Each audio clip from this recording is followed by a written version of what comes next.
devil wants this. Society has broken down the family construct. I do blame the mainstream media. I see the West as genuinely lost to Shaitan. Of course, everything's God's plan.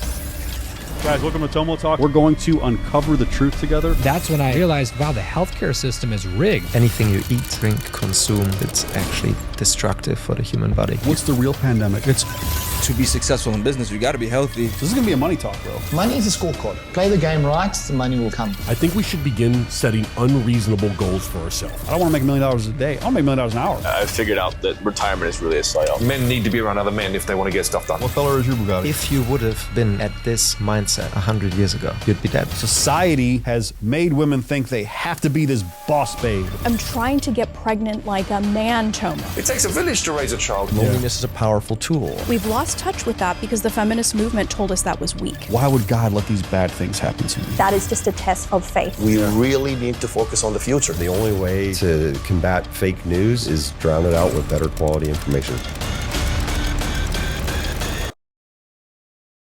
My account got hit hard. I don't know what I did. Did you post about Charlie Kirk? No, I purposely kind of avoided that whole thing. Yeah. Which a lot of my guys were kind of saying that I was a missed opportunity. It'll skyrocket you from what it looks like. It's pretty much hitting. Pretty much everybody gets 1 million views off of it. Yeah. But for me, I felt I didn't want to choose a side. No, I just didn't want to capitalize on it. Yeah, it's pretty fucked up if you capitalize. Do you know what I'm saying? Yeah. I felt like people were capitalizing on it, and I'm just like capitalizing doing it. I mean, he's already a he was a freaking billionaire almost. I mean, $115 million a year off just donors, which is amazing. It's literally unheard of. Yeah. Yeah, I mean, I whether you like the guy for what he stood for or not doesn't matter. I mean, what happened was horrifying. It's disgusting. Yeah, and especially in front of his kids. I mean, I didn't know that his wife was in the crowd until his kids were there. Yeah, his kids were there. Yeah, his daughter ran to him. His daughter ran to him because the loud noise scared her. I told him that yesterday. And he couldn't even hunt her behind the camera. I told him, and he was just like, I don't even know what you do. How do you even live after that? It's gonna be very hard for her. And she's got to continue and do the God's work and that's do tough. His work. That's gonna be very tough. Yeah, man. So but when it comes to social media and stuff like that, and when it comes to doing this podcast and whatever, there's certain things that I just don't care to touch on because, and I'm not going to touch on them just to get views. Of course. Ever. I just won't do it. Oh, well, it'll get you to X. Don't care. Do it for the right reason. Talk about what you want for the right there you reason. can talk about it for the right reason. We're talking about it right now. Yeah. But we're not talking about it right now to capitalize on it. It's already passion. It's passion. Well, it's just real. I mean, we both have children. You have a daughter? I have a daughter, yeah. I have a daughter. Yeah. He had a daughter. Yeah. Commonality. It hit hard. There's probably in the lifetime of I've been alive, I've seen people go down, and this one really struck me. How it happened, how public it was, the videos that were out, and I mean, when I saw the video, it was awful. I mean, in the last one that we all saw, right, with the presidential race, I thought that one, when it happened, I thought he was down, and that one was okay, if this is about to happen, civil war is about to happen. If he would have went down, yeah, for sure. I don't know what would have happened. We wouldn't be having this conversation right now. I would probably been in Dubai. Yeah, I wouldn't live here. Yeah, I probably would have. I'd restart my life somewhere else. I probably would have went, and I hope nobody says, "Oh, you wouldn't be a patriot for America." No, I got a daughter and kids, and I'm supporting dozens of people and family members. I'm sorry. That's more important. I'm 40, bro. I don't know how old you are, but 30. You're 30. Mm-hmm. Okay, so I'm 40. I fought my battles. I did 12 years in law enforcement. I've done it already. Yeah. I've been in the line of fire. I've almost died.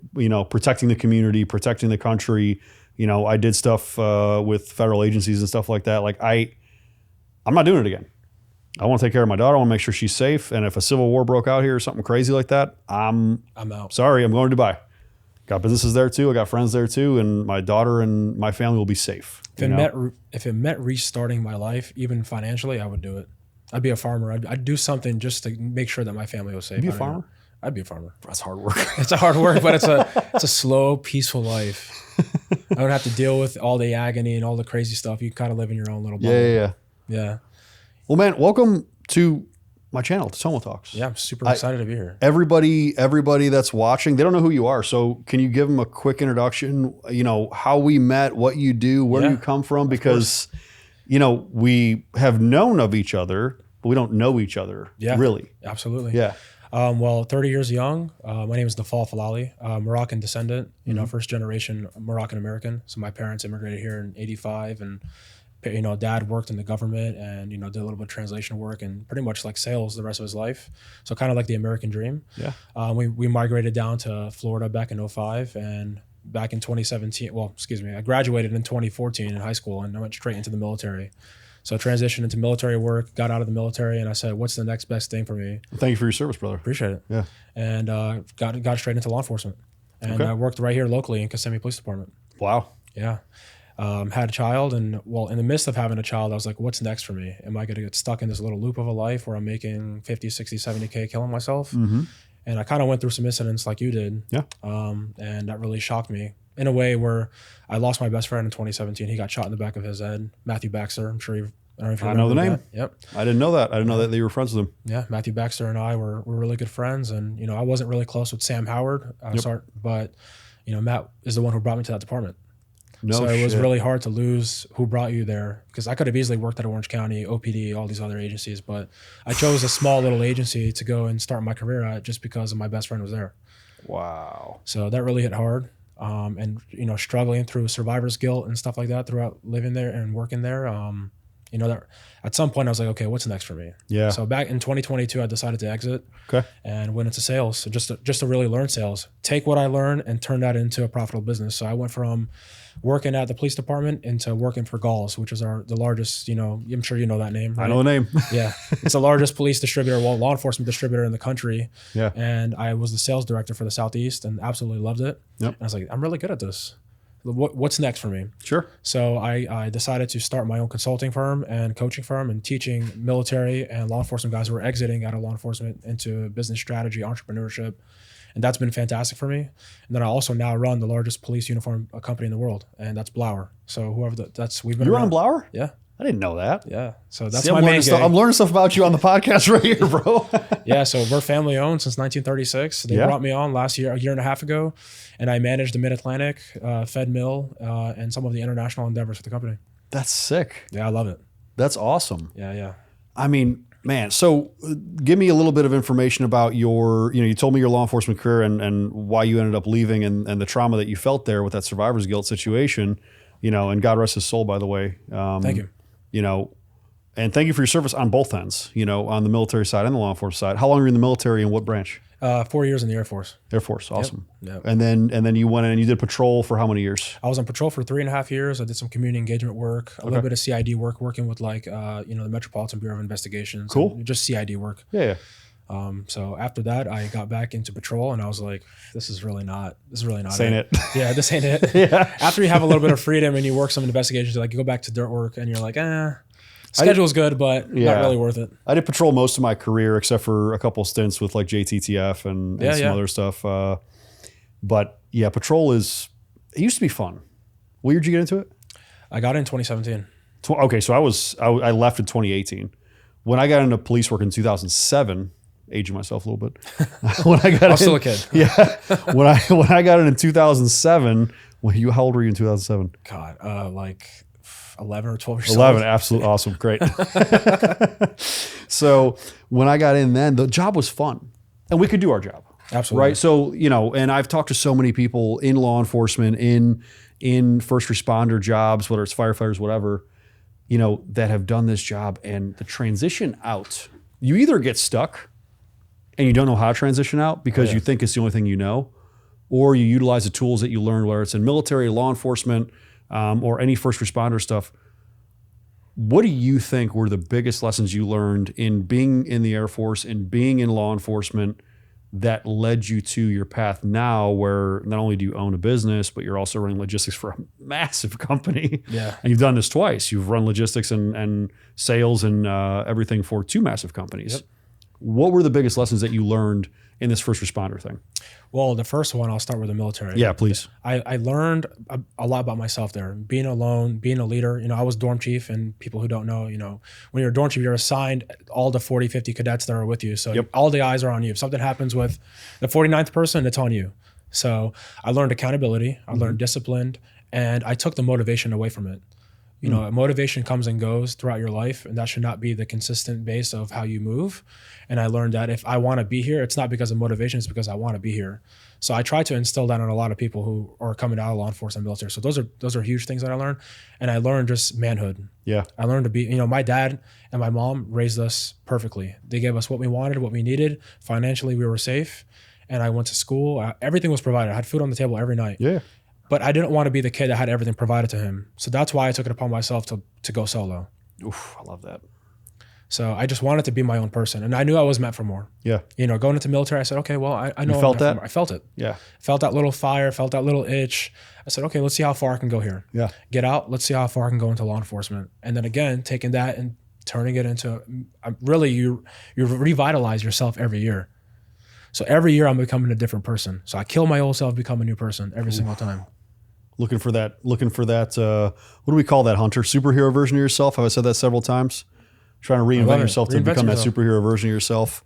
I think Tate calls it his villain. Villain, yeah. He says, my villain is myself. The one, the self that never stops, never quits, never sleeps in, never watches TV, never searches social media and doom scrolls. He says that villain is in the best shape, never skips the gym. And I'm like, I don't know if it's better to call it a villain or to call it the superhero version. I don't know which one's better, because you're either compete or you're trying to strive to be it, right? I love it. Yeah, but I mean, that's what you're doing, you know. And I'm not sure. I'm sure you know who Tate is. Yep, love Tate. Yeah, love he's awesome. I love him too, man. You know, he's people call him extreme, but I call it real. He's real. I mean, people call me extreme. Yeah. Hunter, am I extreme? We all can be, but guess what? Maybe. They don't make statues. They don't make statues of people who are boring. That's true. That's true. Hopefully, the statue of me is a decent one. Gold one, nice gold. Yeah, one. I don't want the statue. Who's the athlete they made the statue of, and it was like awful. Was it Kobe or something? Yeah, that Kobe one was pretty bad. It was pretty Rest bad. in peace. Yeah. It didn't even look. Yeah, R.I.P. to Kobe, but like the statue made of him did not do him justice. Not at all. Like, it's while you're on that topic, you know, I watched a video this morning about Andy, and Andy Elliott's one of my life coaches. Yeah. And I'm sure you know who that is. Me and Andy met each other in, was it 2021? Andy, comment on here, bro. I need to find out. I think it's 2021. Before Andy Elliott became Andy Elliott, that you guys all know. Yeah. He and I met, and he got his revelation from PBD, all of our mutual friend. He talks about it, yeah. And that I was there that year. I met Andy, guess where? In the gym. With his wife. There we go. And we were working out and we became friends, and I saw his meteoric rise.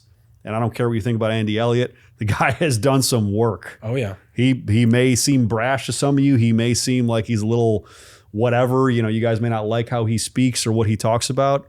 You know, take your shirt off on stage. That he kind did of it to shit. me. Did he? Yeah, he did it to me. I mean, I met Andy in 2022 in Atlanta. That's sick. I was in Gauls, so coming as a cop, you're making like crap money. Yep. And you get this corporate card, and you're just like, okay, I get to eat good, I get to drink, and I don't drink anymore. But he was like, dude, you're doing good. He's like, you look like shit. He's like, here's my number. When you lose 30 pounds and you get in shape and you have your best month, call me. I love that. Literally. I mean, to the T. I love that. And he's like, do not call me until you do these two. So I went on Instagram. I DM'd him. I sent him a picture of us in 2022 in Atlanta at the airport. Yep. And he automatically remembered. He's like, show me your abs. Show me your body. Didn't ask about how much I was making. He's like, I want a commitment. I want a commitment to where you're at in your body, because your body translates to your business and your body translates to your mind. Well, so one thing you can't really buy, and I say this all, not just your health, but your physique. Oh, yeah. It's the one thing you can't really buy. You can buy a supercar, you can buy watches, you can buy nice clothes, you can buy notoriety, you can buy media, you can buy yourself a persona that is quote unquote famous or recognizable. You cannot buy your physique. You have to actually put your time and effort and energy into this. So knowing that, when I see somebody, and especially if they came from not in shape to in shape, and I've came both ways. I've been in super good shape. I've been in not so good shape. I just recently, I checked this morning actually. I lost almost 28 pounds since the end of June. Wow, that's great. Yeah. And I had some help, of course, from my clinic, which is right below us. Oh, yeah. Aspire Health, guys. Yeah, Aspire Rejuvenation Clinic, yeah. So Aspire Rejuvenation Clinic downstairs. Yeah, I lost the weight. I feel fantastic. I'm back at like my fighting shape. You know what I mean? You're peaking. But before I'm thinking in my head, I'm like, why the hell wasn't I in shape? And I just wasn't putting the effort in it. And, I can give every excuse in the book. What's my excuses? Oh, relationship troubles. Oh, business troubles. Oh, it's all just lazy. Children, whatever you want to say, right? It's all just, you're not allocating the time to be in that shape, but it's the one thing you can't buy. And I love when people talk about that, saying like, that is your business card. You being in shape. And I mean, look at the guy's jaw structure. He's in shape. He's got the jaw structure of the gods. Thank you. So, and by the way, we couldn't see that, a week ago? No, it was completely gone. He had a beard. Yeah, the beard was pretty big. He had a beard. He had that was the Morocco, right? Morocco, yeah. He had the Moroccan beard, better beard than I can ever grow in my life, unfortunately. The Habibi beard. The Habibi beard. Yeah. I'll be saying Habibi a lot. I'm flying to Dubai in T-minus what? T-minus 8 hours and 15 minutes. There we go. So, I love that Andy pushed you to that level. But I want to touch on something real quick, because this is going to go in with what you were talking about, motivation. Is motivation bullshit? I think it is bullshit. Okay. Because you can, we're in a day and age where this is everything. Where people go on this and they want motivation from this. But if it doesn't come from inside of you or from your family or from your kids, sure. If that fire is not being lit on your own, then you're doing something wrong. And the reason why I say it's doing something wrong is because me and you could talk here all day and you can push the motivation on me and tell me, you got to do this, you got to do this, you got to get lean, you got to look like that. Of course. How am I going to take that and turn it into a superpower, or turn it into a dollar, or turn it into whatever? The only person stopping me is me. It's that simple. If you're stopping yourself, then you need to go look yourself in the mirror. And if you're looking at yourself in the mirror and you're not making a change and you're not realizing what's going on, then you need to take motivation out of it, and you really need to have a one-on-one conversation with yourself and God. Because if you're not having those conversations with yourself and God, there's something that we say in Arabic. It says it's called maktub. That means it's written. So I live with everything that's being written in my life. But what's written for me is greatness, and I'm gonna get there no matter what. And that's not motivation. That's destiny. Did you notice on that painting out there? Did you notice on the bottom there was an Arabic script? I love it. Did you know what it said? No, I didn't get to read it, but I did see it. Qadar. Destiny. Yeah. Look at that, guys. Yeah. So that's something that's been apparent in my life for years. The reason why, and I have no problem saying this out loud, even though some people get a little squeamish about it in the organization, I'm part of the war room. I'm part of Andrew Tate's private network. Something I've been looking at doing. I'm blessed to be in that. And it's been one of the best things that's ever happened to me. And I don't care what you think about Andrew Tate. I don't care if you think he's good or bad. I don't care. I will only probably see him maybe once a year, because it's not about him. It's about bringing men together to grow together to become better men. And I love that, because that's what I do anyways, right? But that destiny designation came from Jewel Sullivan, one of Mr. Tate's good friends. Sure. He owns Custom Made Reality clothing line. He was an operator himself. He was Special Forces. He's done some other work, as we can say. But the guy's awesome, and he invited me to do basically an instructor course and do some shooting and stuff like that. Love it. With him and with the War Room guys, and I wasn't in at that point, which is unheard of. So they invited me, and he did full background on me. This guy knew stuff about me that he shouldn't have known, which tells me that he knows what he's doing. He knows what he's doing. Yeah, he has connections, right? But that idea of destiny, that idea of God puts you in places, and it's up to you to take a hold of that. I wouldn't say I'm an overly religious person, but I definitely believe in God, right? Same. And I believe that God. I was raised Roman Catholic. But I'm one of the rare people that I've read the Bible several times.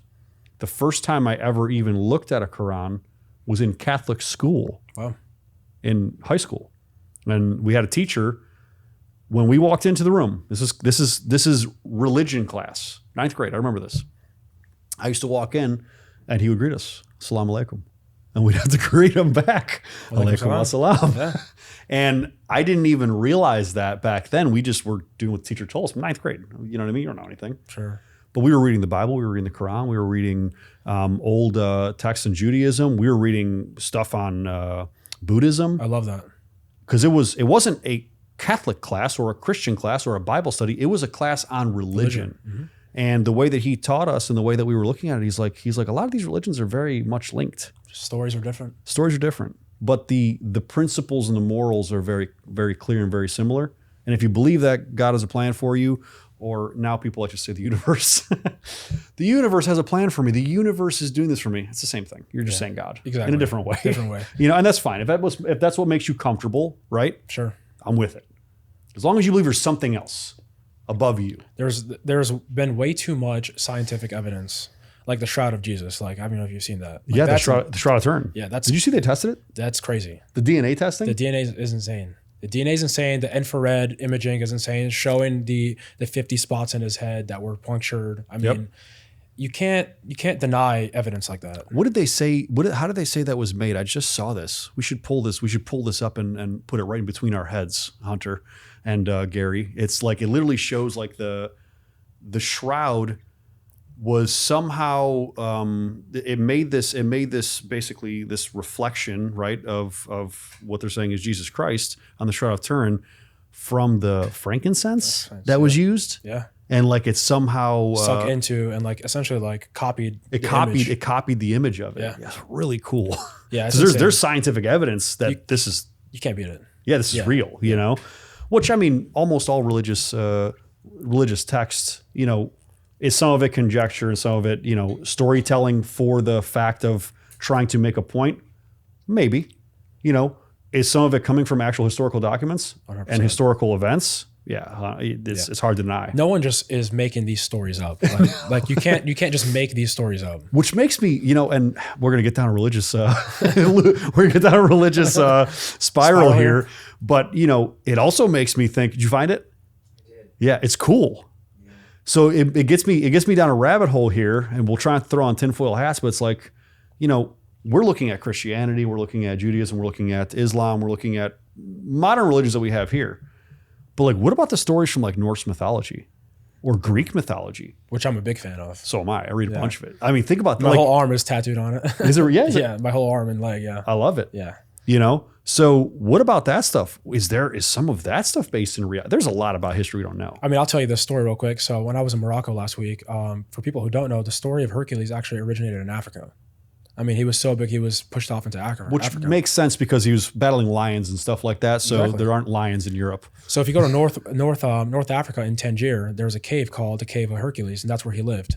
And the pillars and the stuff that you see is literally no human could have created, just like the pyramids and stuff like that. Yeah. So you're walking in, you're seeing all this historical No stuff. human that we know. Exactly. No technology that we know. Exactly. It could exist somewhere. Yeah. Yeah. Area 54 or whatever you want to call 51, it. yeah. Yeah, 51, whatever you want to call it nowadays.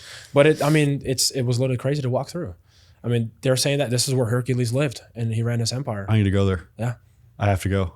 I got pictures. I'll show you. Yeah. Yeah. That's cool. Yeah. And it's so the Cape of Spartel is where the Mediterranean and the Atlantic meet. So where you see the two waters, and it's literally facing that. Really? And the cave downstairs where he was sleeping is a big cave that shoots out, and it's carved into the way of how Africa is. I mean, literally to the T. It's kind of weird. You can't make this stuff up. I see. I didn't know any of this. Yeah. I study a lot of history and a lot of like that kind of stuff, and me learning something right now is amazing. Now I'm going to go down a rabbit hole. Hunter, more amazed. rabbit holes for us, Hunter. I have a 15-hour flight to research all this stuff. I'll send it to you so you can take a look. But it's really beautiful. Super excited. When you about walk that. there, you see all the big Greek pillars. You see the flames. You see all the writing that speaks about his story and why he was there. Yeah. Everything is marble. I mean, that marble doesn't exist in that country, so it was imported from somewhere. Wow. Yeah, I mean, so I was in Egypt because you mentioned the pyramids. I was in Egypt and I bought a private tour. So at 3:30 in the morning, I went inside the Great Pyramid. That's sick. By myself with me, a girl I was dating, one antiquities officer who I'm pretty sure was armed, just in case we did something stupid. Oh yeah, for sure. And a Egyptologist who was trained and worked for Dr. Zahi Hawass, who is the guy. Yep. I've seen his documentary. Yeah, he's awesome. You know, so I'm inside these pyramids, and I'm in the king's chamber, which by the way was not a chamber for a king. They just called it that. There's all kinds of speculation of what that pyramid actually was, whether it was a water pump, whether it was an electricity generator. There's all kinds of cool stuff. But I'm inside this king's chamber, and Om? No. like, oh, yeah, right. Yeah. So I have a pretty deep voice, and when I did the Om, he was like, we're gonna shut the lights off, and we want you to do the Om as long as you possibly can. I went for a little over 30 seconds, and he's like, and then just feel what you feel. And I believe I had my shoes off because he wanted me to feel the stones with my feet. The vibrational energy that was coming through my feet, coming through my body, it felt like the whole pyramid was vibrating. Wow. It was insane. And I'm like, there's a lot that we have no clue about. You know, you can call it ancient technology, you can call it God, you can call it, I don't care what you call it, but it's, we're lost. I think the world reset at some point. Something happened to I think it's reset everything several reset. times. Yeah. Where we just lost all this tech and all this stuff because there's no way man can build what they built there. I was watching a couple different things, and I go down rabbit holes in the Egyptian stuff all the time, but they were saying that, you know, the way the blocks moved and everything like that, are like, well, you can't put enough people behind it to move it. There's no evidence of rollers. There's no evidence of any of this stuff. And they were like, they use some kind of sound energy. I'm like, that could be saying Om. Yeah. Maybe. Listen, yeah, it could be possible. But you don't know, Yeah. you know, so like we have no clue, or do we know? And maybe the powers that be don't want us to know this technology.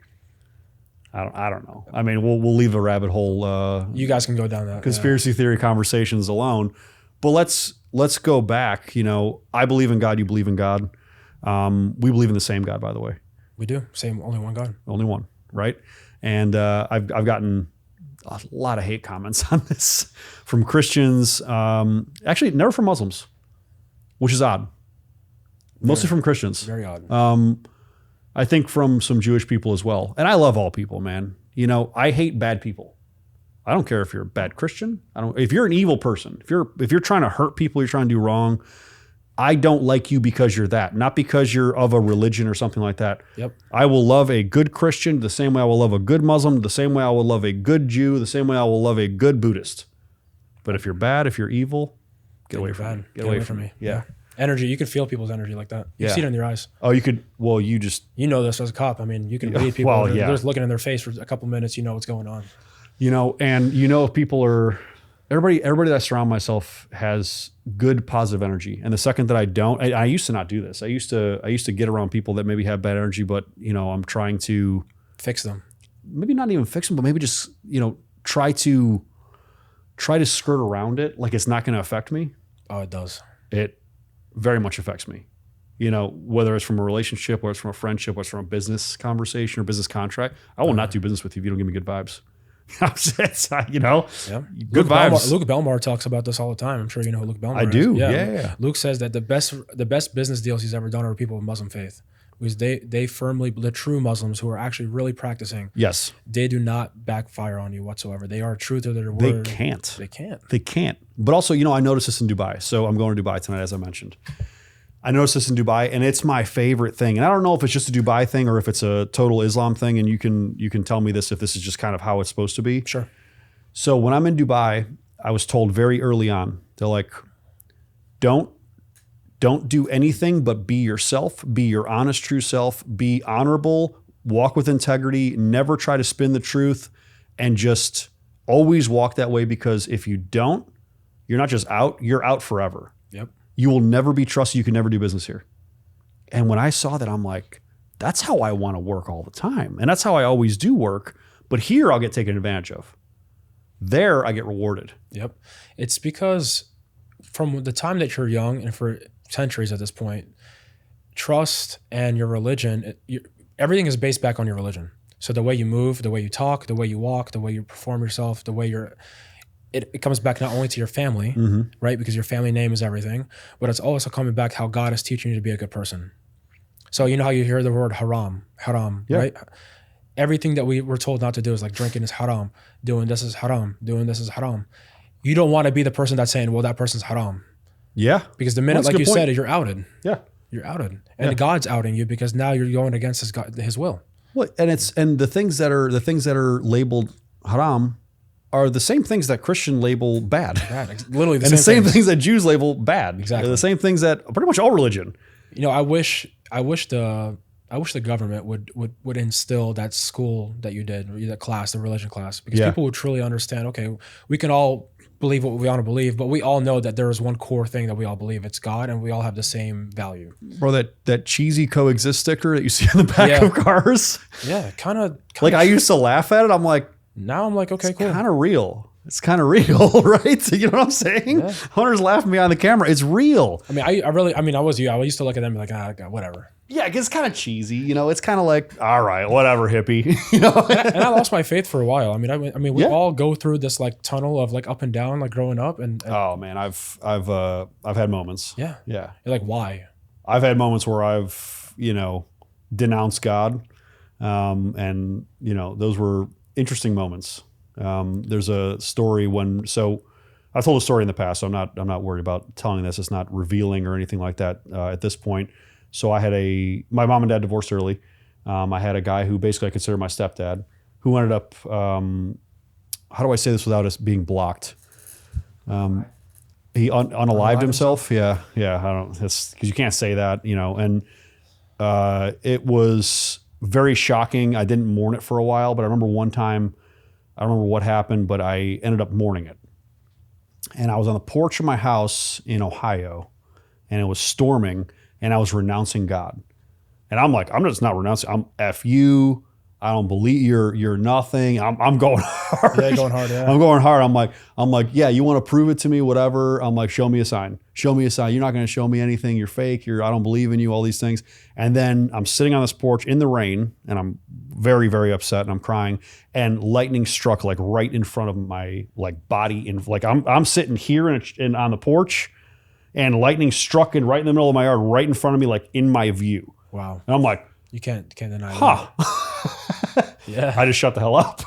He's telling you something. Okay. I'm like, and some people say that was a coincidence. Well, whether it was or not, I wasn't testing it anymore because the next one was coming up my ass. You know what I mean? That's how I felt. Yeah. So I've had those moments, and my own faith journey is a little bit weird and a little bit nuanced. I wear a cross on my neck, but I carry a Quran in my bag. It's okay to believe both. I think it's the same God, which technically it is. Abrahamic religions are all worshiping the same God. It's all coming from Abraham, and they've had offshoots and stuff like that. And again, people can argue, and go ahead and leave your comments. But historically, same God. There's different ideas of prophets and whether someone's the son of God or God himself or whatever.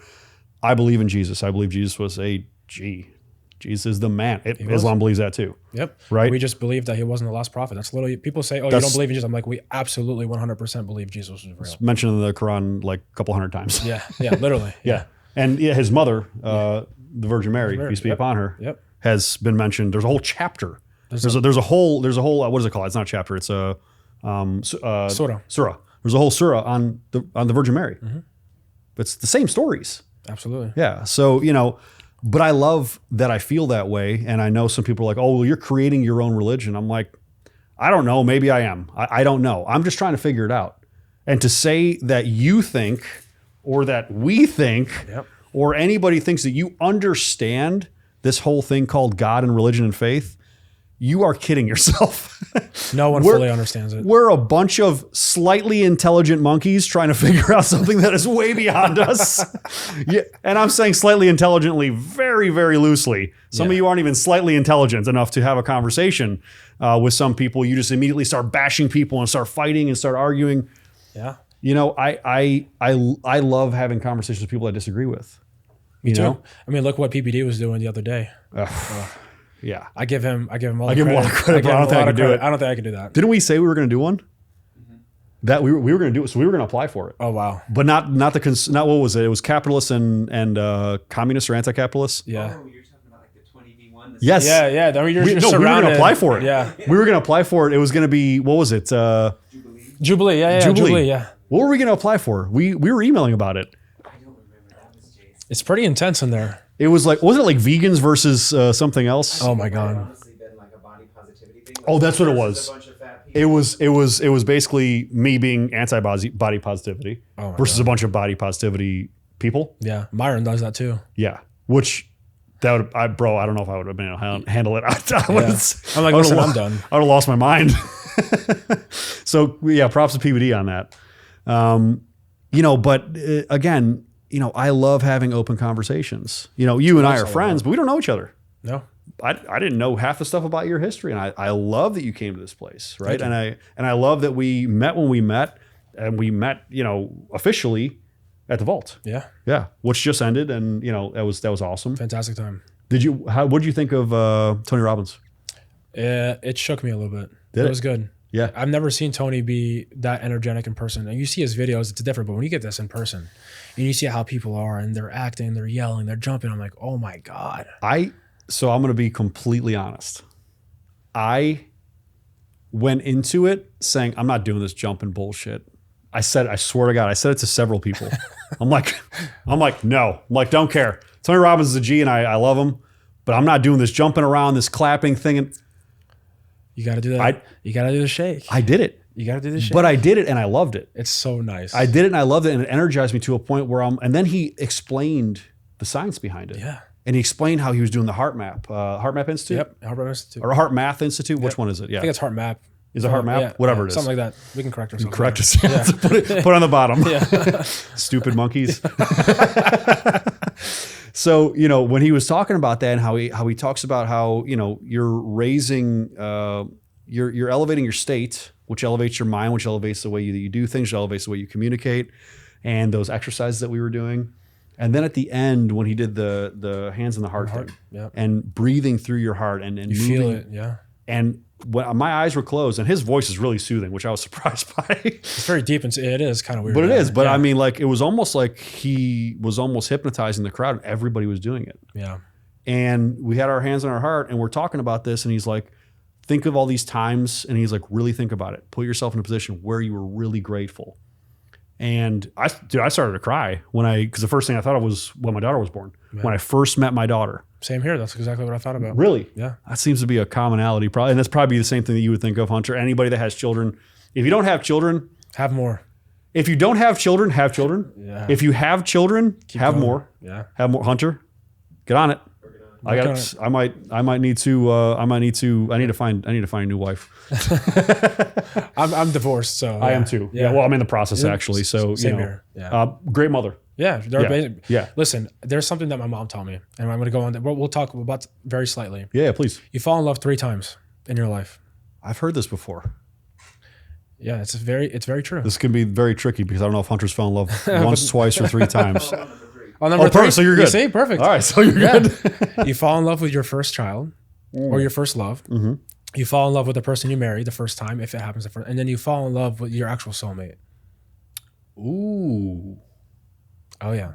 Ooh. And there's a lot of people who like to go and look and look and look and look. And I've figured out that when you stop looking and focus on yourself, the person, the universe, God will draw that person straight to you. I love that, and I think something very similar, but I think about it in a way of the self, because I think everything is our fault. I say it all the time. I think everything in my life, good or bad, is my fault. It is. You know?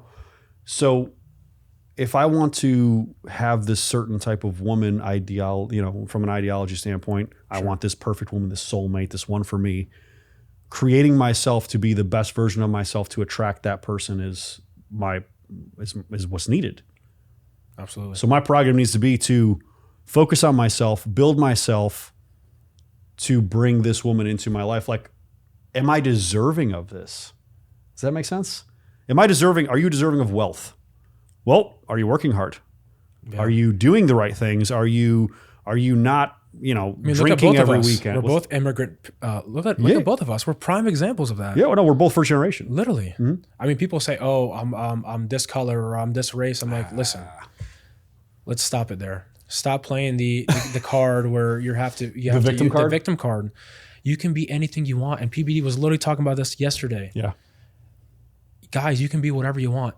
And I'm going to go back to something that I watched this morning, which I wanted to tell you about earlier. If you die and you go into heaven and you're having a conversation with God, and God brings out an iPhone, and Andy was literally, this is what he said. He said, "I'm taking the iPhone, and God is showing you the iPhone and a video of what you could have been. How would you react?" And PBD talked about this too. He talked about a female said that she had a dream. She was 82 years old. And she went back in her dream and she was thinking about how she woke up and she was 30 again.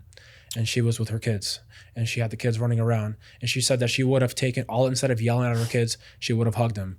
And instead of going to work that day, she would have stayed home and took her kids to the playground. Like, these are the things that people don't think about, that our life is about this big and very minuscule, that this is the time to make action and take action. That's why the motivation thing doesn't exist for me, is because I put everything back to God. Everything is meant to be is meant to be.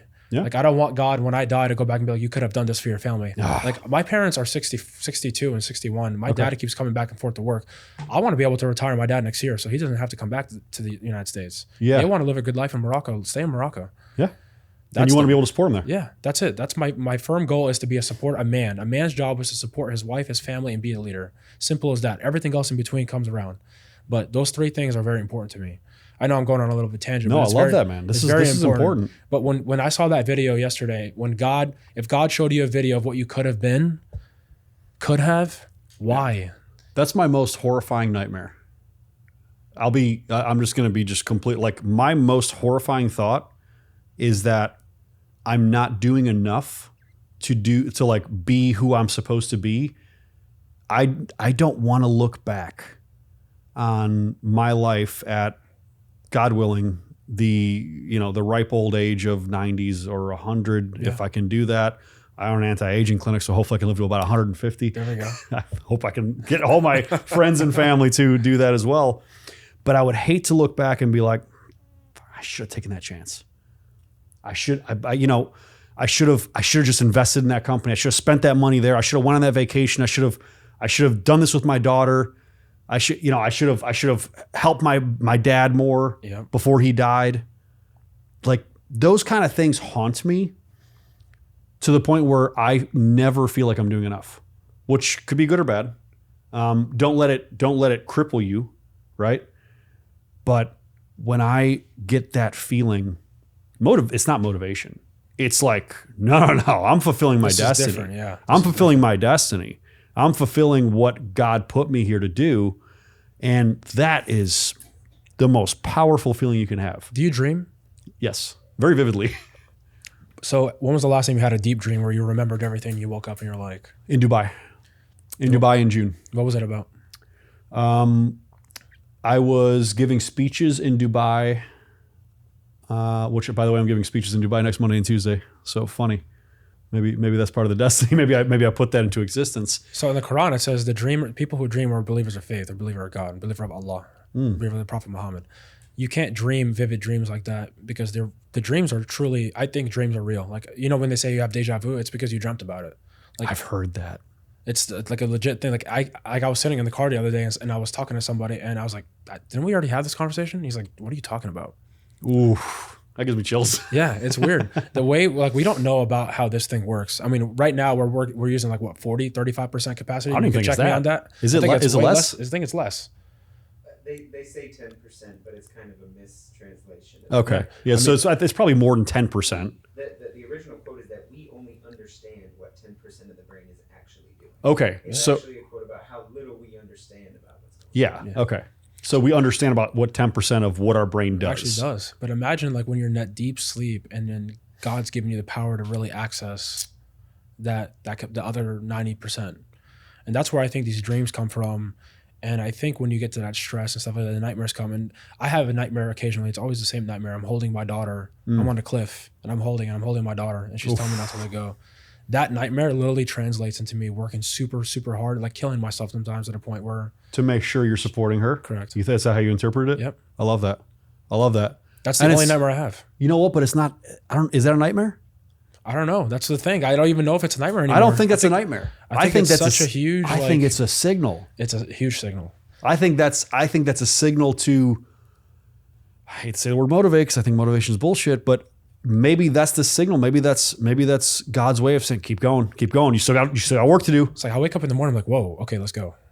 That's how I wake up. I don't wake up like, oh my God, sweating, like I'm dying, like I'm gonna have a bad day. I wake up like literally like, oh wow. You don't wake up enthralled in your emotions. You wake up enthralled in the idea that you have work to do. Like, I don't want to have that nightmare again. And then if I get stagnant, that nightmare comes back. Oh my gosh, that's awesome. It's weird, but that's super cool. I think that's cool. I love that kind of stuff. It's the way the mind works. It's literally crazy. Do you believe in, and I know that some certain religious ideas. I know you're Muslim. When I talk to certain Christians, Catholics, and some Muslims as well, they don't believe in manifestation and they don't believe in affirmations, because they're saying that's not like the path of God. I interpret it a little bit different, but I want to hear your side before I give you mine. So it's funny. I never used to believe that. A lot of people just want to walk God's path, and they'd be like, okay, take me where you want to take me. But if you're not throwing that back inside, a motivation we don't believe, right? But we do believe in manifestation. If we're manifesting it and we're dreaming about it and we're talking to God about it, isn't it all the same thing? That's kind of what I think. Yeah. Man. That's what I think. I'm in the same boat as you. I'm telling myself what God wants me to be. Well, here's the way that I think about it. If I'm thinking about it in my mind, if I feel it in my heart, if I feel it in my gut, if I'm in that place, where is that coming from? So where's the feeling coming from where I say, I want this? Why do I want this? Why do I feel this innate feeling in my gut? Why do I feel that right there? Why do I feel it in my heart that I need to do something, that I need to work harder at X? I think it comes from, I think that is God. Yeah. I do gratitude. Nice. I do daily affirmations. I do gratitude. I love that. My gratitude is a gratitude jar. I've talked about this on podcasts before. So gratitude jar, I write 3 things on slips of paper. So 3 things I'm grateful for every single morning. Just this morning. And I put them in a jar. Monday through Saturday. I'll explain why not Sunday. Those 3 things go inside this jar. And on Sundays, instead of writing 3 things down, I spill the entire jar out. And then I read everything that I've written through that week and remind myself all the things that I was grateful for all week on Sunday. That's amazing. It's such a great practice. But I look at gratitude as praying.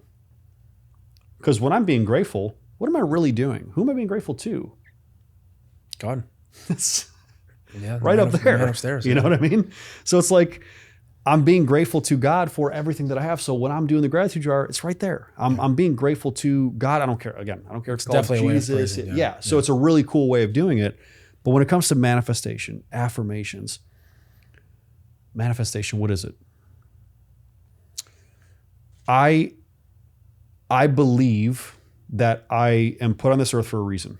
I believe that I feel a certain way for this reason, right?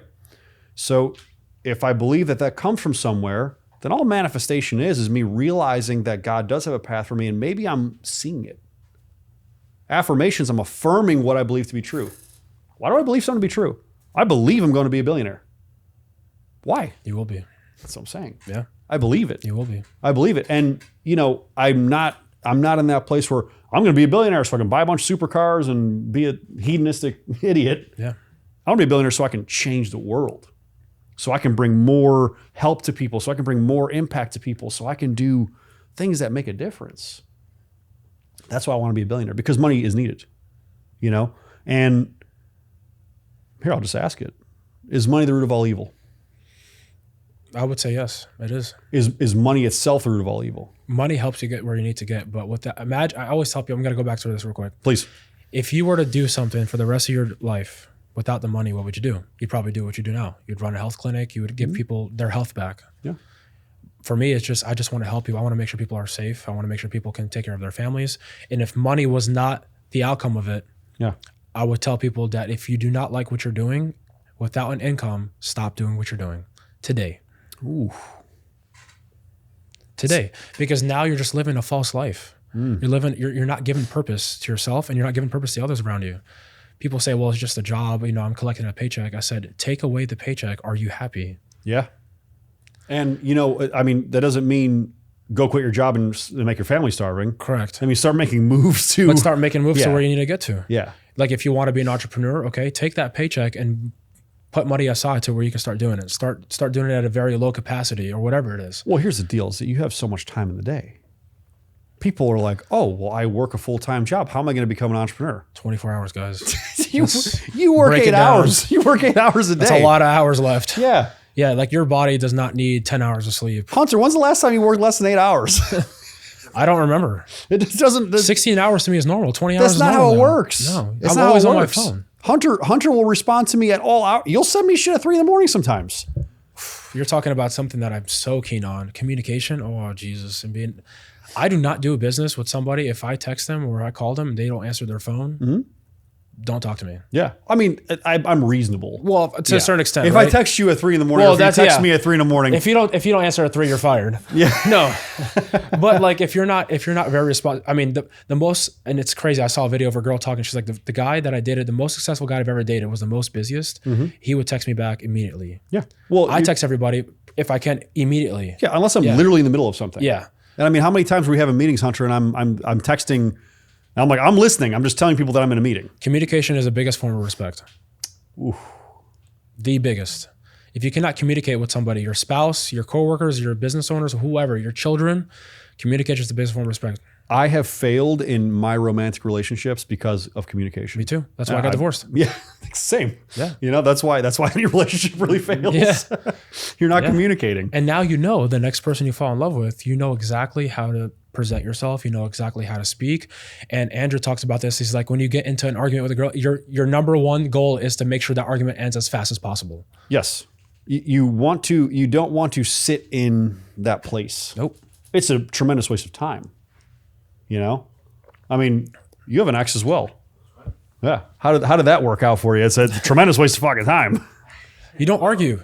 There's a resolution to everything. The resolution is not going to come out you going and bickering at each other. No. Resolution. I've fallen into that trap. I'm guilty. And I am too. I mean, we all do. Probably, yeah. But when you actually listen to what the actual core issue is, and like, okay, you can one line it and you can have a resolution to exactly what the issue is. Yeah. Well, you know, that's the thing. The communication comes on both sides. Yep. Don't just bitch to bitch. Yep. If you're gonna complain about something, what is the problem? Well, babe, you're not giving me enough attention. Okay. Let me look at the schedule. Let me solve this so I can make sure I give you dedicated attention, love, because I want this relationship to work. Absolutely. And what I've figured out, especially in the dating scene, is you letting that person know that my time is my work. And if you cannot be okay with that, then this will never work. And I think with men like both of us and everyone in this room, when you give that up front, and if they don't understand it, then they're not the person for you. Because a woman who's going to want you to be successful is never going to bitch about you being at work all the time. Yeah. Never. There's an end goal there. There's a hilarious video I saw on Instagram, and I think it was a Russian couple, and they're sitting in a like Brabus G-Wagon. Okay, so $500,000 G-Wagon. Crazy car. Right? And he's dressed to the nines, got watches. She's all dressed up. She got her, Birkin bag or whatever. And he's just on his phone. He's just texting a stoplight. And she's like, can you just put your phone down? And he puts his phone down. And then immediately this scene shifts and he's in like this broken ass Toyota I've seen that. from 1992. And they're both looking at each other like, what the hell happened? And she's like, where's my purse? What happened to our car? Why is it so hot in here? The air conditioning's not working. And then he goes like this and picks his phone back up and they're back in the Geo. And she's like, oh, okay. She's like, I understand. Never mind. Never mind. Yeah. Well, that's real. It is very real. That's real. Like, if you want success, guess what? It takes work. This is not rocket science. You said you're 40, right? I'm 40. You don't want to keep killing yourself till you're 60. You want to be able to run an empire from a side and duplicate yourself. Correct. And duplicate yourself in whatever other businesses you're venturing in. But I don't expect to stop working though. Correct. You're never going to be bored. I want to work. But you want to be able to be like, okay, do this, do that. Yeah, of course. And I'm sure you're doing that now to some capacity. Delegation's huge. Yeah, huge, yeah. Yeah. But finding people you trust and finding people who are like photocopies of yourself to an extent is the goal. Like that's the goal for me. Like I don't want to be sitting here, forever running a business. Of course. I want to be able to say, okay, you do this, you do that. And also that person be a part of a family. Mm-hmm. I'm sure your people downstairs are part of your family. They're not Absolutely. just coworkers. And I think that's what really ruins businesses is that you start looking at your employees, not just as employees, but when you see them as family members and really have this conversation that we're having, that's what makes a business skyrocket. Well, I mean, he and I, Hunter, he started as my assistant. He started as my assistant and he didn't even know how to be an assistant. There we go. You weren't a great assistant, by the way. I love you, but you weren't. Come on.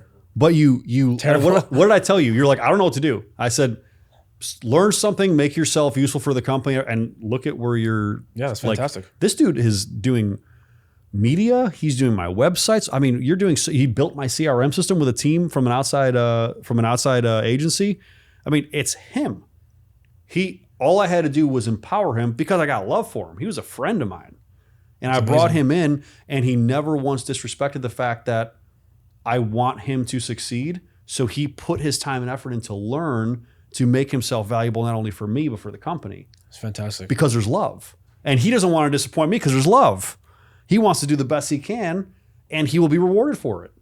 I just gave somebody a raise downstairs yesterday evening, I believe. I gave somebody a raise, and she's crying her eyes out. I love you. Thank you so much. That's what I want. That's what business is about. It's not about me succeeding. It's about us succeeding. Absolutely. You know? And if any single one of them, and there's many occasions of this, any single one of them needs something, hey, I need help. Hey, something happened. I'm the first one to go and help. That's awesome. I have no issue with that.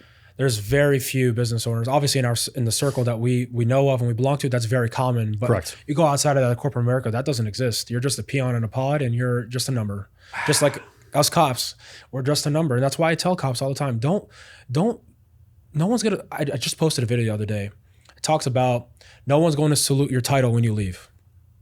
No one's going to talk about that title, who you were, chief this, chief that. You just become Joe, Nawfal, Tomo. You just become that person again. Yep. So don't lose yourself in it behind a title, because that title can be stripped from you at any point. Number one, because you're a public servant or you're working for the government. You're basically don't even own yourself anymore. You're owned by the government. You're what is it called? You're a cog in the machine. Yeah, you're a cog in the machine, and people forget that you need to take. That's why I love operator owner. You need to become an owner of yourself, mind, body, soul, and then also take what you learned and become just who you are truly as a person. Yeah. What do you like to do outside of work? You like to golf? You like to mow a lawn? Whatever. I don't care what you like to do. Sure. Just be that person. Don't be stuck to this title. He and I just had this conversation the other day, and he says, he's like, I think I found my path.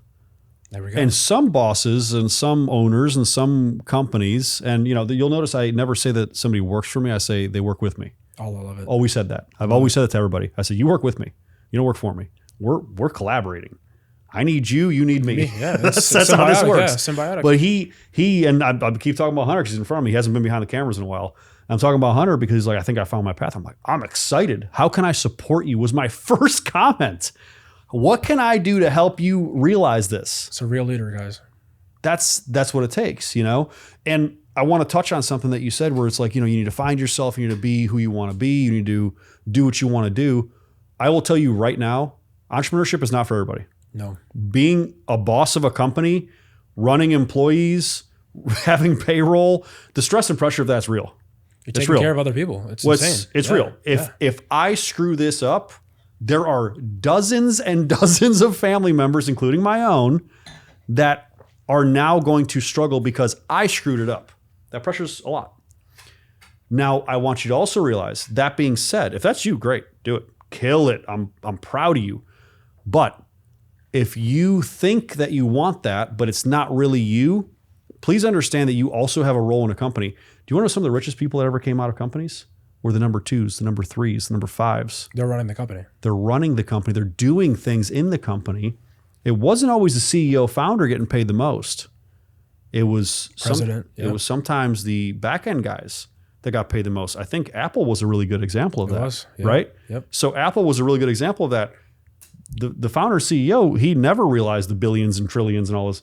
It's the number 2, 3, 4, 5. I love to give my company as an example. Blauer, we're family owned. There you go. Jewish family, fourth generation. Mm-hmm. One of the person who does my job. And you hear that? 4th generation Jewish family with a Muslim guy working for him. Amazing. I mean, it's literally love. They love me. That's love, bro. Yeah, literally love. Sorry, that doesn't exist. Sorry, most go ahead. companies. Yeah, go ahead. I'm not trying to start a war here, but I mean, literally, that sometimes doesn't exist. I know, but it's beautiful. They took me in like a child.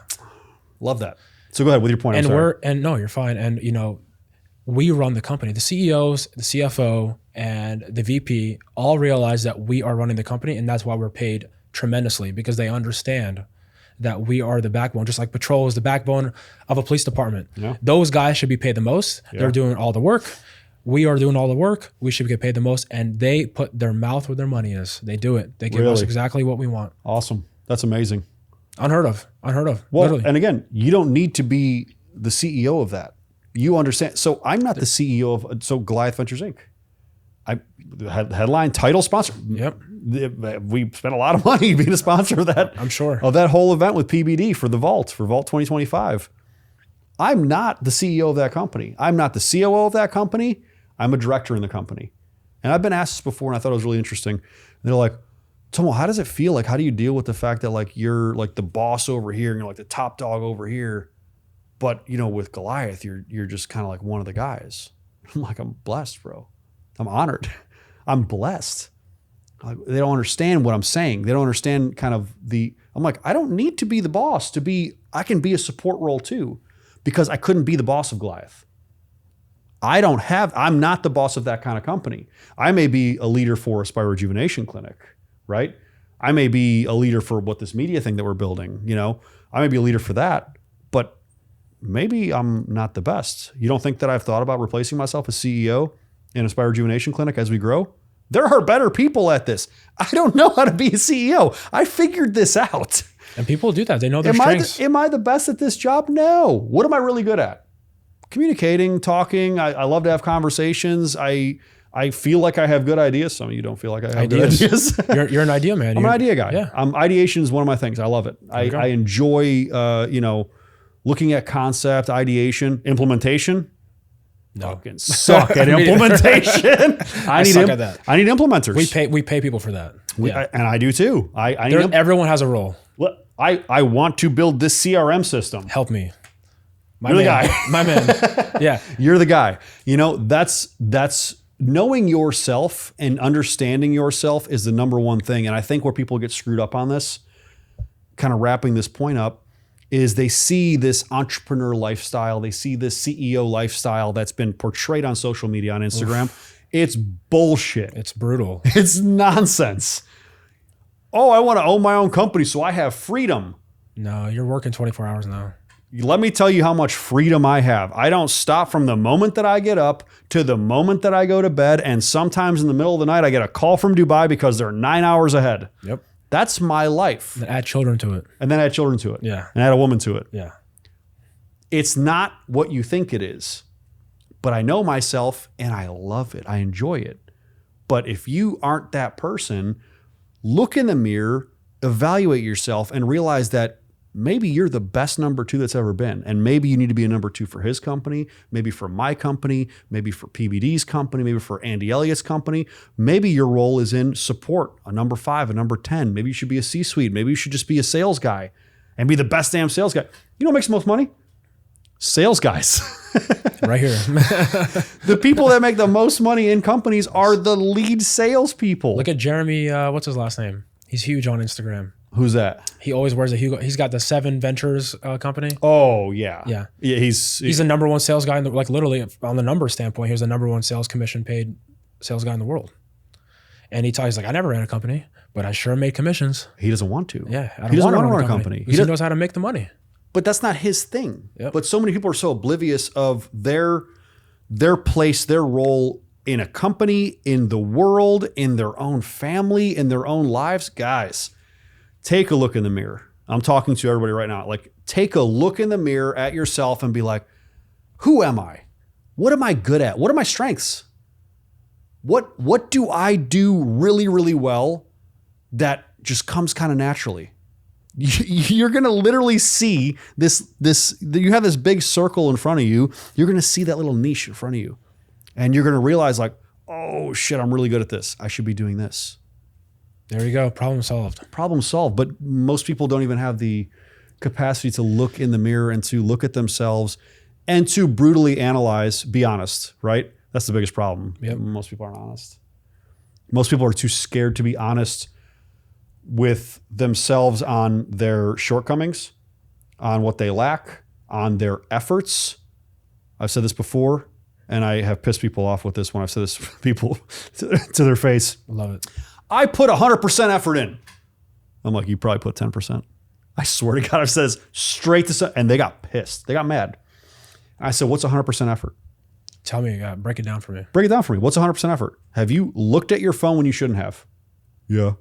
Okay, minus 10%. Have you watched TV? Minus 10%. Have you done anything outside of what absolutely needed to be done with ultimate focus? Because that's 100%. I have a term for this. Go ahead, let me hear it. It's called NPCs. Non-player characters? Yeah, non-playable characters. Unfortunately, the world does have those, but... The world has those. But we were put on this planet to help those people and get them out of it. That's why you know, I have a life coach. Yep. I'm sure you do. I have You a few. I have a life few. coaches. I spent a lot of money on life coaches. Me too. But they exist for a reason. Yeah. Because they get what we already know what we want, but they're getting the 100% out of us. Okay. And that's so important. So, you know, when you see somebody in this non-player character mode, NPC mode, half of you guys are NPC mode. Yeah. Which is just coast mode. Literally. You go to the gym, I see him. I walk around DC, I see him. And a lot of the times I really want to approach them and have a conversation. Yeah. I don't know how the conversation is going to go. Sometimes it's going to be good. Sometimes it'll be bad. But the first thing I ask is, how you doing today? I don't care what you're doing. Okay. In DC, you go shake somebody's hand in DC. The first thing, what do they ask you is what? Guess. What do you do? What do you do? I knew it. I loathe that question. I hate that question. I loathe that question, bro. I can't stand when somebody asks me, especially in networking events. Hey, what do you do? How about hello? What's your name? Let's start there. I want to know who you are first. Hi, what do you do? Yeah. Because the base Instagram and Facebook, I wish none of those existed, number one. I know people make money off it and they monetize it, but honestly, I really do wish that social media never existed. I want people to understand and like me for me who as a person and take the job second or third or fourth or fifth. Make that like the fifth thing on your list. Of, sure. Okay, am I going to surround myself with this person? Okay. Is this person going to be a benefit for me in my life? Yep. So even if you worked at McDonald's, this conversation, I wouldn't care if you worked at McDonald's because I like you generally as a person. We connect. That's how the world should revolve. Can everyone understand that? Absolutely not. Yeah. But I like to have those conversations with people. I go to the gym and people are sitting on their phone. I'm like, hey, how you doing today? I don't even ask them, are you done? I'm like, hey, how are you doing today? And I'm going to see what they're saying. Most of the time, people are going to say, I'm good. You know, the typical, I'm good. Yeah. Hey, are you really good? And typically that starts a pretty... The answer is no. The answer is no. And you're going to go down a really deep rabbit hole. But not only am I changing that person, I'm opening them up. Yeah. But now I just brought the NPC out of that person. Now they're probably going to go home and look at themselves in the mirror and like, I just had a pretty deep conversation with somebody that I've been wanting to have a conversation with myself for years. Yeah. Well, so the people are just closed off. They're closed off from reality because reality hurts. It does. It hurts. We've all been there. I've had those days and moments where somebody asks me, hey, you doing all right? I'm fine. I'm not fine. Any man that says they're fine, check on them. Yeah, seriously, check on them. Like, no, actually. Yeah, like actually check on them. Yeah, and it may not be like it may not be like this guy's gonna, go play in traffic, but it's gonna, they're not having a great day. Yeah. And be like, just maybe follow up with what's going on. Yeah. Everything all right? Is there anything that I can help with? Because I know when I say I'm fine, I'm not fine. When a man says he's fine, it means that they are more than likely have the weight of the world on their shoulders and they're just trying to get by. I'm fine is, I don't want to say it's a cry for help, but it's a signal. It's definitely getting there. It's a signal. Yeah. Because when I feel great, like I do today, I'm excited to be here with you. Thank you. I'm excited to go to Dubai tonight. Even though I have so much to do before, I haven't even packed, by the way. I do this all the time. Yeah. So I feel fantastic. I feel amazing. I feel blessed. Some of the things are on my practices. Every morning before I do a thing, I won't even drink water. I go do my gratitude. Do my gratitude jar every single morning, no matter what. After that, I hydrate, whatever. I don't eat in the morning before the gym. I go to the gym. I go and do at least an hour of weightlifting, some cardio, stuff like that. And I'm listening to podcasts or I'm listening to music, depends on my mood. I'm feeling amazing. And I'm working sometimes at the gym, which, I'm on the phone all the time. All the time, which is not good. But Sadly. I mean, when I'm, I would love I need to go to the gym at like 4 a.m. for me to not be distracted because everything's closed. Jocko talks about it all the time. 3 o'clock in the morning is where you can get your 2 hours and then start the world. The world wakes up at 5. The world wakes up at 5. Yeah. Yeah. So you get to plan accordingly. And on that topic, we talk about health and wellness. We talked about Andy, how he called you out. Show me your 6-pack. Take your shirt off. Take your shirt off. Screams it. What's Andy's voice? I need to figure out. I don't know how to mimic Andy. I can't. You can't mimic Andy. The energy is insane. So take your shirt off. Well, anybody that says that they don't have time for the gym, time for fitness, time for wellness, is it too harsh to just be like, you're just lazy as fuck? I don't know. Sorry for swearing. Yeah. That's pretty much what it is. Is that that's kind of what it is? I mean, do you walk around and like people stare at your physique? Like it's I would say like 95% of people literally stare because we're literally how we should be. What's the stat that we looked up? It was not too long ago, and we were like, the percentage of men that have six packs far outweighs people that are worth like tens of millions of dollars. I think it was literally 5%. It's pretty low. I think it's even less than that. Yeah, it's probably 1%. Yeah. So imagine if you are a millionaire and you have a six pack and you're in great physical shape, like all these things, you're strong, you go to the gym. 0.05. Yeah, you're in the elite of the elite. Yep. Yet I see a lot of rich guys that are just fat slobs. They think they can get lazy and stuff like that, and they've made it. I'm like, that can get taken away from you like that. Like keep it going, keep the momentum going. Like why are you doing that to yourself? But also all the money in the world, again, why I respect physiques, Now you need to have all of them. Jason Statham, look at him. He's the Jason prime Statham's example. a G, bro.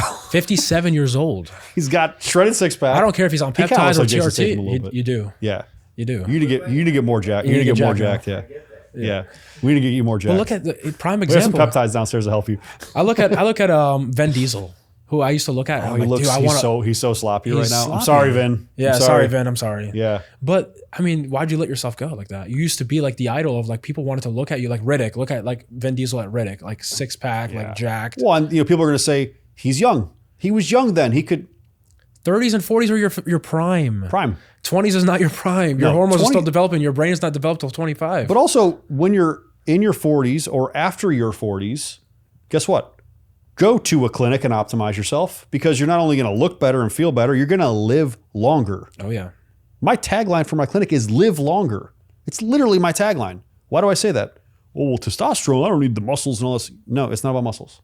It's about your brain. It's about your heart. Well, you go to health extreme media, they say that everyone used to say testosterone causes prostate cancer and all this stuff. Like I told my dad, he's 62, and I see how low energy he is, and I keep telling him you should go get your hormones checked, and he did, and the numbers are pretty low. Yeah, detrimental. Yeah, they're detrimentally. Like how are you even operating? Well, he's going to die early. I'm not saying that in a negative way, but it's the truth. He will die early if he doesn't optimize his hormones. Bone health. I mean, muscular health. I mean, literally, all-cause mortality is literally linked to muscle health. Yeah. Yeah. The more muscle you have, the less all-cause mortality you will have. I mean, I know like you're the expert in this, but I do. No, I love it, bro. Yeah, I love this. This is huge for me. I love this. I mean, I'm on peptides. I'm on TRT. Of course. And I'm 30 and I'm on TRT. I mean, I'm on baseline 200 milligrams a week, but I mean, that's all I need. Well, I mean, I'm not even less. And there you are. And I'm you're not even optimized. less. And I've done the bodybuilding thing. I studied this for my whole life, though. You know what I mean? This is why I'm in the industry I'm in. Sure. Spa Rejuvenation Clinic exists because I was an obsessive bodybuilder who wanted to know everything, about this industry. It turned into my career, and thanks to a buddy who pushed me in that direction, pushed me out of law enforcement. So he's like, everything there is to know about this. Why don't you go into this industry? Get out of this police work. You're too smart for it. Kurt Henschel, shout out to him. Love it. He's done it. He retired and he's living in Colombia. Good for him. Having a good time. Colombia. Yeah, Colombia's crazy. We won't talk about Colombia. We won't talk about Colombia. What stays in, like they said, what stays in Vegas happens. Yeah, what stays in Colombia. What stays in Colombia actually needs to stay in Colombia. Colombia is a beautiful place, but he's doing business down there. He feels great. Good for him. He's on TRT and stuff like that. But one thing that I'm going to push on one more time, and the people that are very, very wealthy that aren't paying attention to their health.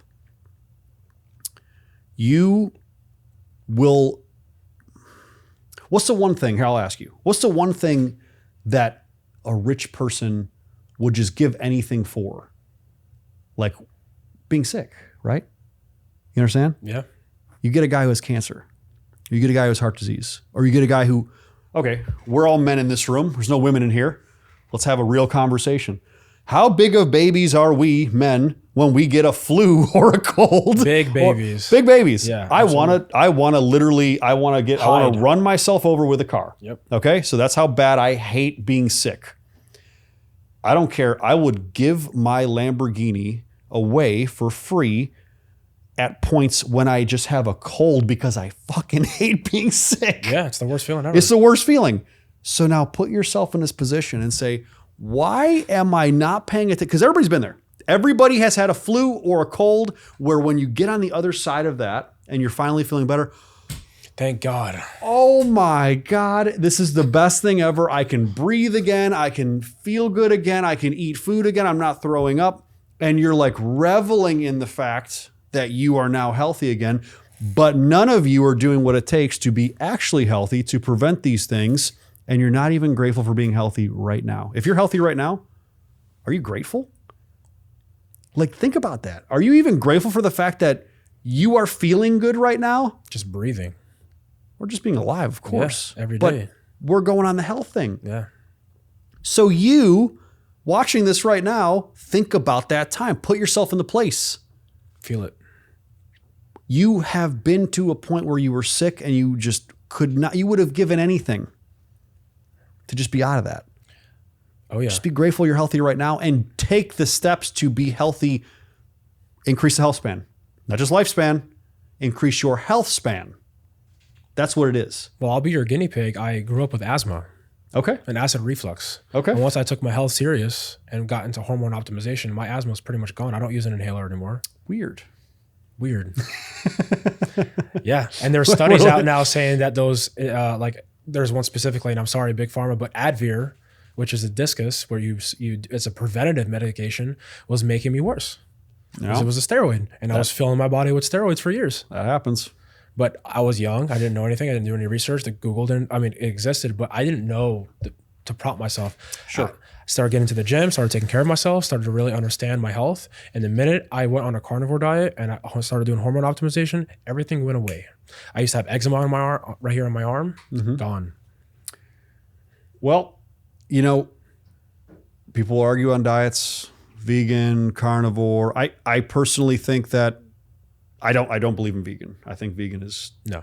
We're humans were made to be carnivores, to eat meat for sure. At least somewhat omnivorous. Yeah. And when I say omnivorous, I'm saying that loosely, because most vegetables that we eat is poison. Oh yeah, I mean, by the way, oxalates are horrible for you. Spinach and all that stuff. Yeah, all that stuff. They're not good for you. No. Mostly fruit and meats. Yep. Organ meats, especially. Big kidney eater. Yeah. So kidney, liver, heart.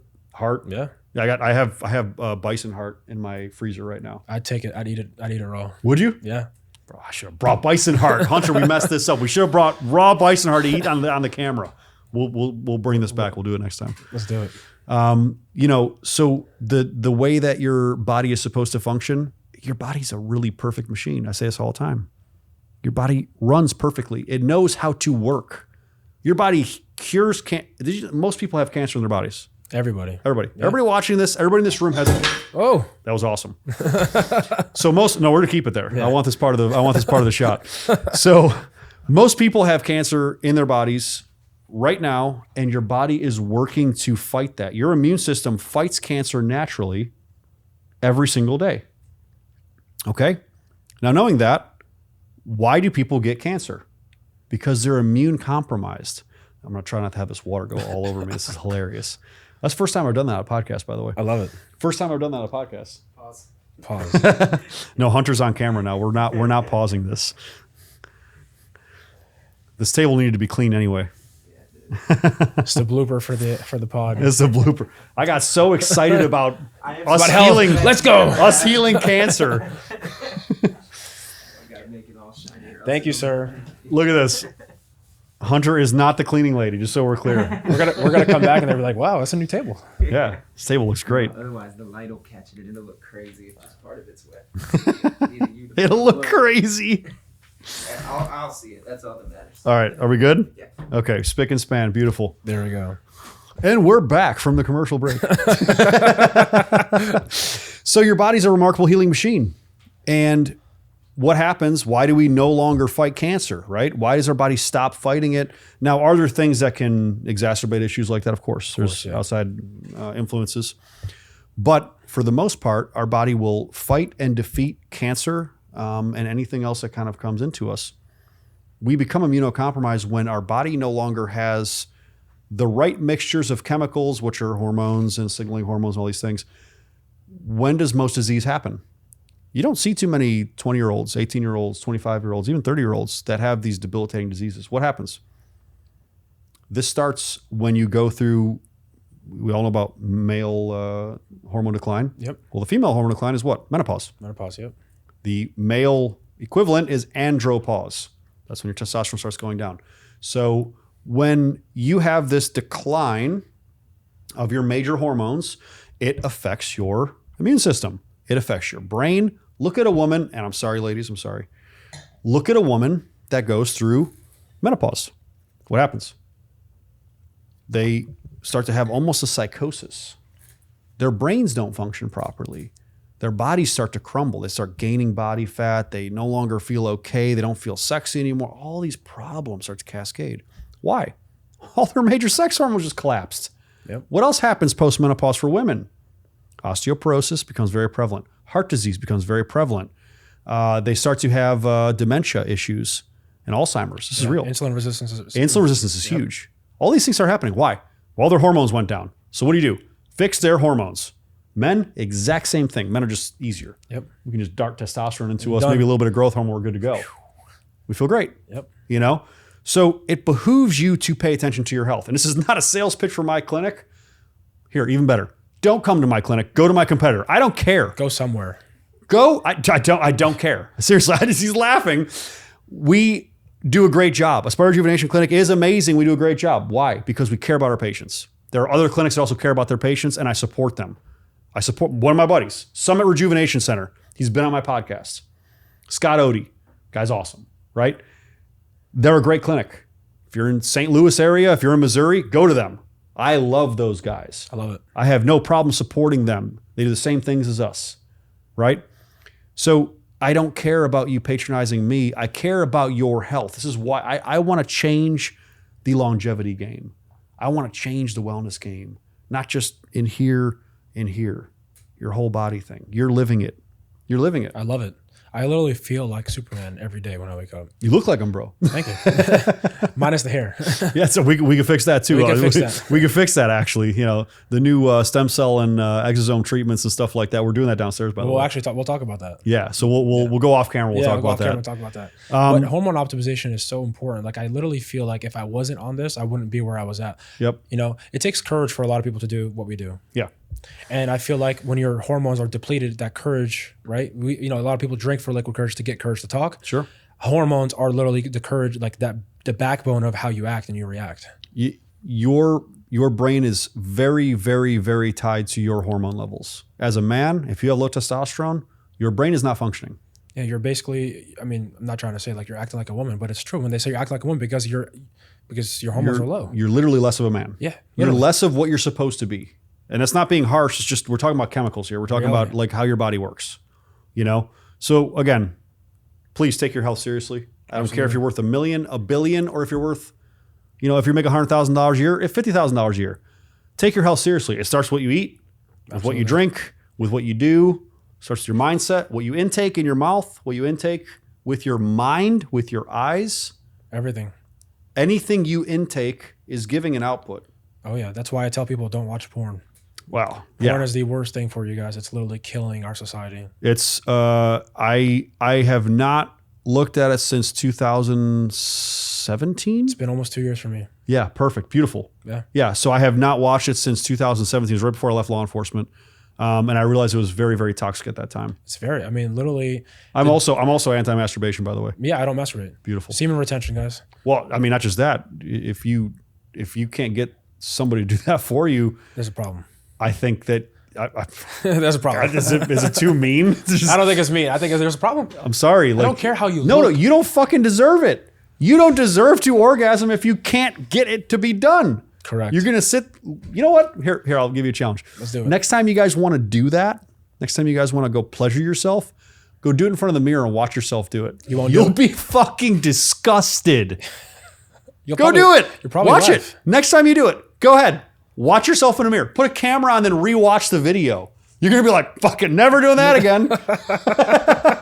It's the most shameful thing you'll ever see in your life. It is so bad. And if that's what it takes to get you to stop doing that forever, God bless. And I'll add to that. I mean, if you have the right partner who's treating you right and giving you that drive to where you want to be with that person, I mean, that's just part of nature. That's why, like, I'm not going to get into like whoever you want to love, but when a man's with a woman and you have that connection, chemistry matters. Chemistry matters.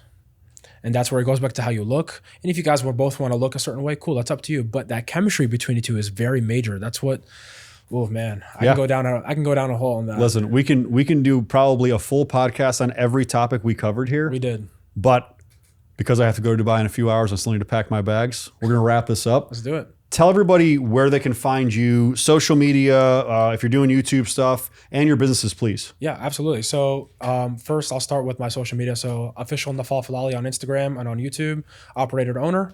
That's where I'll be posting essentially all of my clips and stuff like that. The Filali Group is my consulting firm and coaching firm where I'll help law enforcement and military guys, like we spoke about, transitioning into business and sales. Love that. And then additionally, I'm also, and I didn't say this, but I love saying this because I support our law enforcement, but I'm the director of partnerships at the Federal Law Enforcement Officers Association. So that's the union for the feds. Fantastic. We cover 110,000 law enforcement agents and uniformed law enforcement in the federal government, and we have 35,000 due-paying members. So the difference between the two is one gets law and one doesn't, and legal when they get in the time where they need it. But I'll end with this. I was in a position with myself where I really hated myself a couple of years ago. And it took me looking in the mirror of everything that I did wrong, everything that I've done right, and everything that I've done to be successful. And I really had to unalive my old self. And I'm going to tell everyone here that if you don't do that, at some point, you're really going to live with regret and despair. And I really hope you go look in that mirror and you say, who am I? What can I be? And like I said, if God was looking and giving you this video of yourself, are you really going to make a change? So guys, just be good people. Be good people. Love your family. Love your kids. Have more kids, And life is not all about money. I know we talked about the root of all evil. It's not, but it does help you get to where you need to. But don't let that be your goal. Let the be goal is like when you die, people are going to have a good name to talk about you, and they're going to love you, and they don't build statues of people that didn't do good things. So I'll leave it off at that. Well said. Guys, if you love this episode, if you loved anything about this, if you enjoyed his conversation, please give it a like, give us a follow, share this with somebody that you can impact, because I think what we talked about here is important, not just for men, but also for women and for society in general. Finding out who you really are, being who you really are, acting how you feel in your gut, in your heart, is your true self. That's going to lead you down a path of success, no matter what that success looks like. Oh, yeah. It doesn't need to be for me, for success, for him, for Hunter, for anybody. It's your success. Find out what that is and just keep striving forward. Thank you guys for watching.